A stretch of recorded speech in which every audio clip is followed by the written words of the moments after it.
আঁচটা একদম কম আঁচে থাকবে। এখানে দেখো খুব সামান্য পরিমাণে একটু পাঁচফোড়ন দিয়ে দিলাম।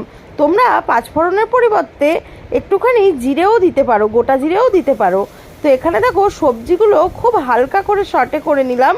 খুব হালকা করে নেড়ে চেড়ে একটা পেঁয়াজের অর্ধেকেরও অর্ধেক অংশ আমি একটু কুচিয়ে দিয়ে দিলাম। দেখতেই পাচ্ছ 3-4টে স্লাইস দিয়েছি, খুব বেশি নয়। ভালো করে কুচিয়ে খুব হালকাভাবে ভেজে নিলাম। একদম হালকা হাতে নেড়ে চেড়ে এর মধ্যে দেখো সাইডে এগুলো গ্যাপ করে মাঝখানে আবার খানিকটা বাটার দিয়ে একটু মেল্ট হয়ে এলেই এখানে আমি ডিমটা ফাটিয়ে দিয়ে দেবো। তো দেখো এখানে ডিমটা দিয়ে তার উপরে হালকা করে একটু লবণ ছড়িয়ে দিলাম। তারপরে দেখো এরকম করে নেড়ে নিলাম, যেন দেখতে হবে যাতে লেগেও না যায় আর এরকম নরমই থাকে। ডিম যাতে একদমই বেশি ভাজা না হয়। আর গ্যাসের আঁচটা অবশ্যই খুব লো ফ্লেমে রাখতে হবে। এরকমভাবে দেখো মোটামুটি